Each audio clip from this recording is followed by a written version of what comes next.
எல்லோருக்கும் நமஸ்காரம். இன்னைக்கு நம்ம பார்க்க போகிறது சுஜாதா அவர்களுடைய ஒரு சிறுகதை. கதை பேர் கேட்ட கதை. ஒரு டிப்பிக்கல் நல்ல வர்ணனைகள் நிறைஞ்ச சுஜாதாவோட ஒரு டிப்பிக்கல் ஸ்டோரி. அதான் இன்னைக்கு நம்ம பார்க்க போகிறோம். சுஜாதா அவர்களின் கேட்ட கதை. கிருஷ்ணன் வீட்டு வாசலை அடைந்த போது 4-5 கார்கள் மௌனமாக காத்திருந்ததை பார்த்தேன். கதவு விரோதமாக சாத்தப்பட்டிருந்தது. என்னப்பா மிஸ்டர், கிருஷ்ணனை சந்திப்போம்னு நம்பிக்கை இல்லை என்றாள் சுகந்தி. இரு, பேசாம வா என்று அதட்டினேனை ஒழிய எனக்கும் நம்பிக்கை இல்லை. இத்தனை பிஸியான ஆளுக்கு, இத்தனை பெரிய மனுஷனுக்கு பிள்ளை பிராயமும் திண்ணை பள்ளியும் ஞாபகம் இருந்தாலும் நான் ஒன்றும் ஆத்ம சிநேகிதன் இல்லை. பிராக்கெட்டில் 1ஆம் கிளாஸ் ஆத்ம சிநேகிதனாவது. எனக்கு அவன் பெயர் ஞாபகம் இருக்க காரணம் அவன் பிரபலம். தினசரி அவன் முகத்தை ஏதாவது ஒரு சந்தர்ப்பத்தில் டிவியிலோ பத்திரிகையிலோ பார்த்து விடுகிறேன். அவனை பற்றி எல்லோரும் பேசிக்கொள்கிறார்கள். அவன் கொடுத்த பேட்டிகள், அவனை பற்றிய புத்தகங்கள். எனக்கு என்னமோ அவனை பார்க்க செல்லும் இந்த செயலே பைத்தியக்காரத்தனமாக தோன்றியது. சுசீலா வற்புறுத்தினாளே என்றுதான் வந்திருக்கிறேன். பெரிய ஆளாகி விட்டான் என்ற காரணத்துக்காக பழைய சிநேகிதத்தை வலுக்கட்டாயமாக சாட்சிக்கு அழைத்து கொண்டு அவன் முன் சென்று பல்லை காட்டுவதா? என்ன அவமானம்! ஏதாவது கொடுப்பார் பாருங்களேன். ரொம்ப இளைஞன மனசான் அவருக்கு. பேப்பரில் பார்த்தேனே. எப்படி கேட்குறது சுசீலா? எனக்கு ஒரு மாதிரி அவமானமாக இருக்க. அப்பா, நீங்கள் நேராக பணம் கேட்க வேண்டாம், அவர் விசாரிப்பார், அப்போ சொல்லிடுங்கோ நம்ம நிலைமையை பற்றி என்றாள் சுகந்தி. அவனை முதல்ல பார்க்க முடியுமான்னு பார்க்கலாம். நீயும் வரையா கண்ணா? ஓ, வாயுள்ள பிள்ளைதான் பிழைக்கும். எத்தனையோ பேர் கேட்டு வாங்கி கொண்டு போயிருக்கிறார்கள். அன்னைக்கு கூட பேப்பரை நம்பர் தான் முதல்ல விடு. வாசலில் அப்பாவை ஜாக்கிரதையாக அழைத்தி போ சுகந்தி. ஏற்கனவே பிபி, அதுக்கு எங்கேயாவது லபக்குன்னு விழுந்து வைக்க போகிறது. நீ சும்மா இருமா, நான் அப்பா பார்த்துக்கிறேன். நீயே அதை விழ வச்சுடுவ போல இருக்க. வாசலில் போட்டிருந்த 10-15 வாசலில் பேட்டிக்காக 10-15 பேர் காத்திருக்க எங்களை காம்பவுண்டை அடுத்த ரிசப்ஷன் ரூமில் போக சொன்னார்கள். போகன்வில்லா கொடிகள் சுத்தமாக வெட்டப்பட்டிருந்தன. பாதை அப்பழுக்கில்லாமல் இருந்தது. தொட்டிகளில் விதவிதமான தற்காலிக செடிகள் வைத்திருக்க கயிற்றுப்பாய் போட்டிருந்த ரிசப்ஷன் மேஜை மேல் அரை மணி முன்னால் கொய்த மலர்கள் கொத்தாக சிரித்தன. நேம் சுதாமன் என்று சொல்லுங்கள்.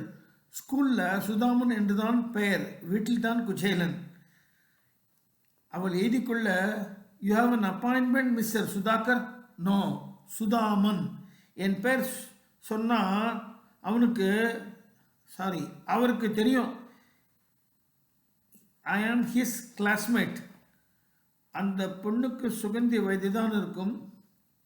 இந்த பாருங்க, அவர் கிளாஸ்மேட்னு சொல்லிக்கிட்டு தினப்படி வராங்க. ஏதாவது குறிப்பான விஷயத்தை பற்றி பார்க்கணுமா? புகார் ஏதாவது உண்டா? குறிப்பான காரியமா? ஒன்றும் இல்லை, அவனை பார்க்கணும், அவ்வளோதான் என்றாள் Suganthi. You have a card? No madam, அந்த அளவுக்கு சக்தியெல்லாம் இல்லை எங்களுக்கு. You see, we are very poor என்றாள். அவள் எங்களை ஏற இறங்க பார்த்தாள். என் கதர் சட்டையும் வேட்டியும் சுகந்தியின் காட்டனும் அப்பொழுதுதான் உறுத்தியிருக்க வேண்டும். அவளை ரொம்ப சின்னவனாக உணர்ந்தேன். இன்டர்காமை தட்டிவிட்டு, sir, mister Sudhakar, mister Sudhamar to see you sir. உங்கள் கிளாஸ்மேட்டுன்னு சொல்லிக்கிட்டு என்ன பள்ளிக்கூடம்? Send him in, I know him. அடுத்த அரை மணிக்கு என் அப்பாயின்மெண்ட் எல்லாம் கேன்சல் பண்ணிவிடு. எஸ் சார் என்று என்றால் அந்த பெண் இப்பொழுது எங்களை மதிப்பு உயர்ந்து பார்த்தால், துரை, ஹாலில் கூட்டி போய் உட்காரவை, பாஸ் வந்து பார்க்குறாரு. சொன்னேன் பார்த்தீங்களா, அவருக்கு மெமரி ஜாஸ்தி.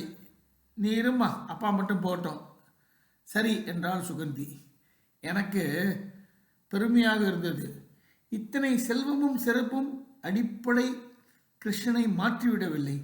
உடனே உள்ளே வா என்று அழைத்து எனக்காக அரை மணி நேரம் ஒதுக்கி இருப்பது என்ன பெருமை.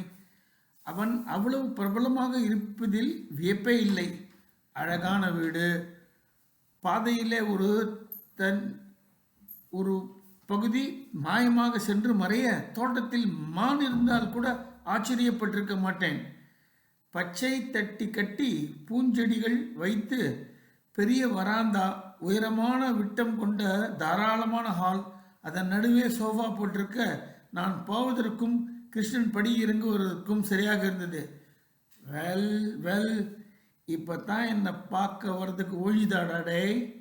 அந்த வரவேற்பில் இருந்த சுலபம் எங்கள் சமூக பொருளாதார வித்தியாசங்களை ஒரு நொடியில் கரைத்துவிட, கிருஷ்ணா என்றேன். கிச்சானே கூப்பிடு என்றான். எத்தனை நாளானாலும் அவன் அடையாளத்தை மாற்ற முடியாது. கருப்பாக இருந்தாலும் கண்ணுக்கு ஒரு விதமான குழந்தைத்தனம் அல்லது கன்று குட்டித்தனம். சதா மை தீட்டினார் போல கண்கள், நரைக்காத கேசம், சிவந்த உதடுகள். என்ன அடையாளம் தெரிகிறதா சுதா? உன்னை பார்த்ததும் கண்டுபிடிக்க முடியுது, ஆனால் ரொம்ப இழைச்சிருக்க. Are you not well? இல்லை Kicha, I am just tired, that's all. Sorry. என்ன சாப்பிட்ற? ருக்கு ருக்கு, அம்மா ரூமில் இருக்காங்களா பாருடா. டே, அவன் அருகே உட்கார்ந்த போது அன்புடன் தோளை அணைத்து கொண்டு, சொல்லு சுதா, உன்னை பற்றி சொல்லு. என்னை பற்றி தான் எல்லாம் படிச்சிருப்பிய. 2 பொண்டாட்டிக்காரன், போக்கிரி, இப்படியெல்லாம். சாச்சா, நான் நம்பலை எதையும். நம்பலாம், எல்லாம் உண்மைதான். கல்யாணம் ஆயிடுச்சா உனக்கு? ஏழை கல்யாணம் என்று நிமிர்ந்து கருணையுடன் பார்த்தான். எத்தனை குழந்தைகள்? கேட்காதே ப்ளீஸ். குழந்தை இல்லையா? I'm sorry Sudha. சின்ன என்னது? தப்பாக கேட்டுட்டே இருக்கேனே. இல்லைப்பா, ஏகப்பட்ட குழந்தைகள். அதனால்தான் சொல்ல வெக்கமாக இருக்கிறது. அப்பொழுது அவன் மனைவி ஃபெமினா இதழுடன் ஒரு விதமான நைட் கவுன் அணிந்து கொண்டு சமீபத்தில் முகம் துடைத்தவளாக தூக்கம் போகாத கண்களுடன் வந்தாள். ருக்கு, நான் சொன்னேன் பார்த்தியா, சின்ன வயசில் கிளாஸ்மேட்டுன்னு, சுதாமன்னு. ருக்மணி நமஸ்தே என்றாள். டேய், அந்த சிங்க வாத்தியார் ஞாபகம் இருக்காடா? புளியம்பழம் அடித்து அவர் தோட்டத்தில் மாட்டிக்கிட்டோமே. அப்புறம் இந்த ரவிக்க போடாத தயிர்காரி ஒருத்தி இருப்பாளே, என்னவோ ஆச்சு இல்லை? ரவிக்க போடாதவாள்லாம் நல்லா ஞாபகம் வச்சுட்டு இருப்பாரு என்றாள் ருக்மணி. அப்போ ரவிக்க மேலே கவனம் இல்லை ருக்கு, வெண்ணெய் மேலே தான் கவனம் என்றான். காலரா இனாக்குலேஷன் கொடுத்து ஏஆர்பி வார்டன் வந்து டீ குடித்ததெல்லாம் ஞாபகம் இருக்கு சுதா. அந்த ஸ்கூலை மறக்கவே முடியாது. அப்புறம் ஒரு பொண்ணு, மாலதி என்னவோ பேர், அவள் பின்னால் குத்துவோமே. ருக்மணி முறைத்து பார்க்க, பின் ருக்கு, குண்டூசி. You show yours, I show mine கிடையாதா என்றாள் ருக்கு. அதெல்லாம் அடுத்த வயசில். அப்புறம் ருக்கு, இந்த பாரு, என் பழைய கிளாஸ்மேட் வந்திருக்கான், ஏதாவது சாப்பிட கொடு, ரொம்ப கேள்வி கேட்காத, நாங்கள் நிறைய பேசணும் தனியாக. நான் கூட இவர்கிட்ட நிறைய பேசணும் என்றால் என்னை கண் கொட்டாமல் பார்த்து, அப்பவும் பொய் சொல்வாரா சார்? அவள் போக, ருக்கு ஆல்வேஸ் ஜெலஸ், பட் ஆனால் டிவோட்டட். சின்ன வீடு ஒன்று வச்சிட்ருக்கேன் தெரியும்ல. தபார் கிச்சா, நீ என்ன செஞ்சாலும் ஜனங்க ஆமோதிக்கும்னு தோன்றுறது. இல்லை Sudha, I have my enemies. ஒரே ஒரு கெட்ட பழக்கம், இந்த புடவையை துரத்துறது. விடுறதுக்கு கொஞ்சம் கஷ்டமாக இருக்குது. பாக்கி எல்லாத்தையும் விட்டுட்டேன். ட்ரிங்கிங். சொல்லு. You are very frank Kicha. அது ஒண்டி தான் நல்ல குணம், சந்தேகத்திற்குரிய நல்ல குணம். Let us talk about you Sudha. மெட்ராஸுக்கு எத்தனை தடவை வர? என்னை பார்க்கக்கூடாதா? எனக்கு தயக்கமாக இருந்தது கிச்சா. உன் ஃபேமிலி, குழந்தைகள் எல்லாம் மீட் பண்ணணுமே. எங்கே இருக்கு? அட்ரஸ் கொடு. ரவி, கொஞ்சம் வரியா என்று இன்டர்காமில் சொல்லி, என்ன வேலையாக இருக்க? I was a teacher. வாசா இப்போ இல்லையா? கிராண்ட் இன் எய்ட் கட் பண்ணினதுனால பள்ளிக்கூடத்தை மூடிட்டா. அப்போ இப்போ இல்லைங்கிற? இல்லை என்றேன் தயக்கத்துடன்.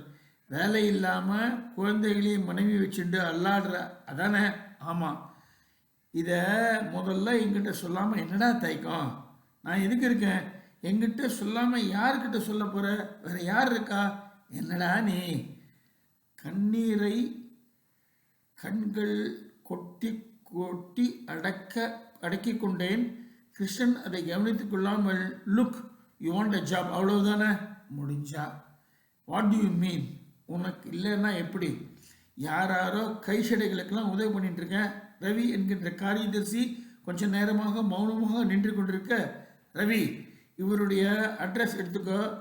I want him fixed in a job immediately. 1ஆம் தேதிக்குள்ள போகிறப்போ கேஷியர் கிட்ட சொல்லி அட்வான்ஸ் கொடுக்க சொல்லு. அப்புறம் ரவி. இருவரும் சற்று தூரம் சென்று எனக்கு கேட்காத குரலில் தாழ பேசிக் கொண்டிருந்தார்கள்.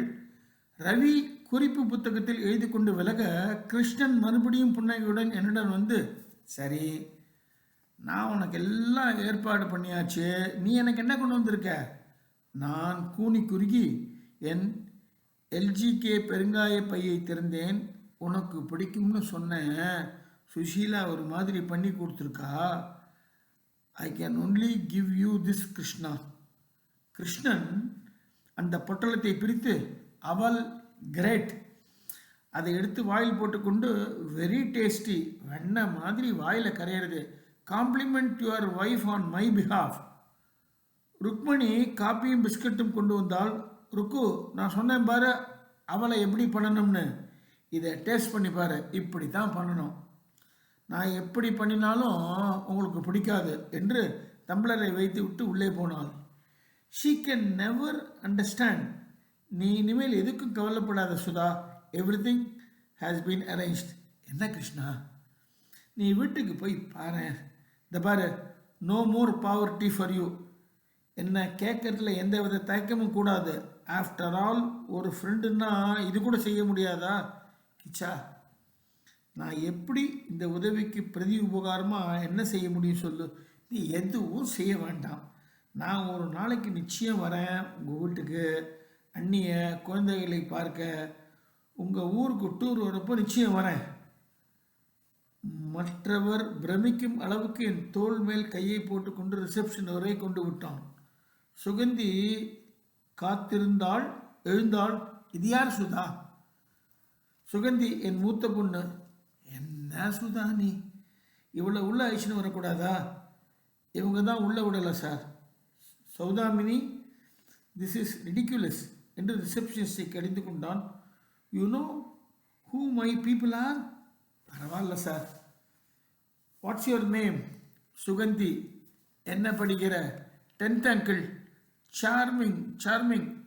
அப்போ Sudha, I am so glad. அடிக்கடி வரும், தேங்காத, வீட்டுக்கு போய் பாரு. பை சுகந்தி. Bye uncle.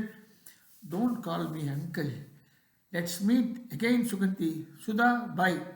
ஸ்டேஷனுக்கு போகும்போது சுகந்தி கேட்டால், என்னப்பா சரியா ஒன்று? ஐயோ, அதை ஏன் கேட்குற சுகந்தி? ராஜோபச்சாரம்னா இதுதான். என்னை அப்படியே திக்கு முக்காட செஞ்சுட்டான். எனக்கு ஒரு வேலை கொடுக்குறதா சொல்லியிருக்கான்.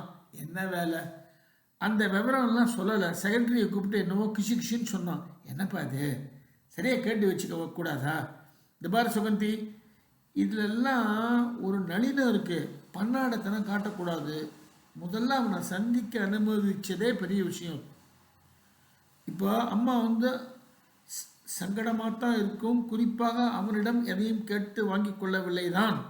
இருந்தாலும் அவ்வாறு கேட்பது ரொம்ப பிச்சைக்காரத்தனமாக இருந்தது.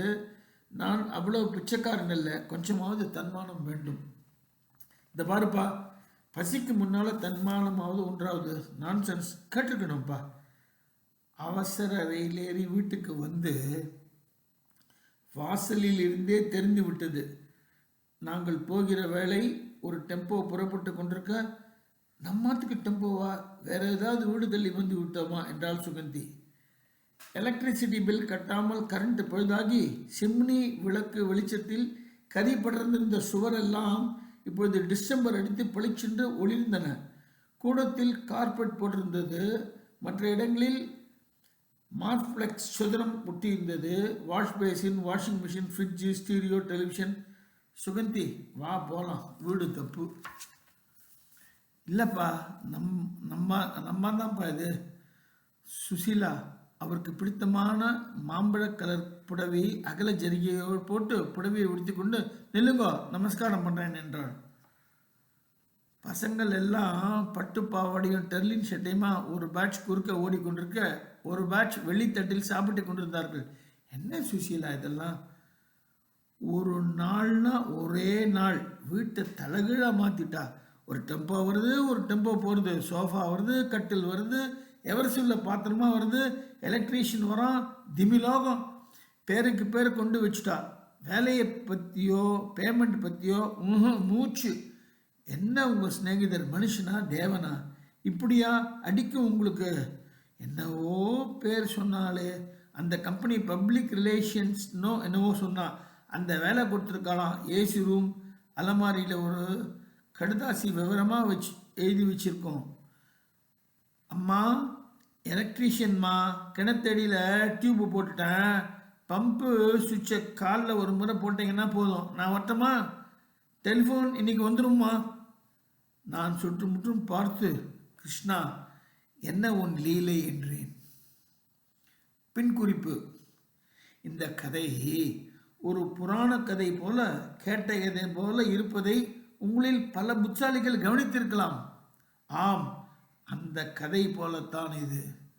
ஆனால் ஒரே ஒரு சின்ன வித்தியாசம். ஒரு வாரத்திற்குள் இந்த கிருஷ்ணனுக்கு சுகந்தி அனுப்ப வேண்டியிருந்தது. சுஜாதா அவர்களின் கேட்ட கதை. ஆரம்பத்திலேயே இந்த விவரிப்பு அதெல்லாம் நமக்கு ஒரு மாதிரி புரிப்பட வைக்கிற மாதிரி இருக்கும். அவர் எங்கே என்ன சொல்ல வர போகிறார் அப்படின்னு அவரை பற்றி படித்து தெரிஞ்சவர்களுக்கு ஒரு ஆவலும் பிறந்திருக்கும். அந்த விவரிப்பை அழகாக சொல்லிட்டு போவார். கடைசியில் எல்லாம் சுமூகமாக சந்தோஷமாக முடிஞ்சதுன்ற கிட்டத்தில் பின் குறிப்புன்னு இந்த ஒரு லைனில் போட்ட ஒரு என்னமோ நம்ம சொல்ல வேண்டியதை அழகாக சொல்லிட்டு போயிடுவார். இதுவும் இந்த புதுசில் என்னென்னா எனக்கு ஞாபகம் இருக்குது. அந்த காலத்து ஒரு இளைஞர்களால், ஒரு சுஜாதாக்குன்னு ஏற்பட்ட ஒரு ரசிகர்களால் ரொம்ப ரசிக்கப்பட்டு படித்த கதை. Typical of Sujatha style.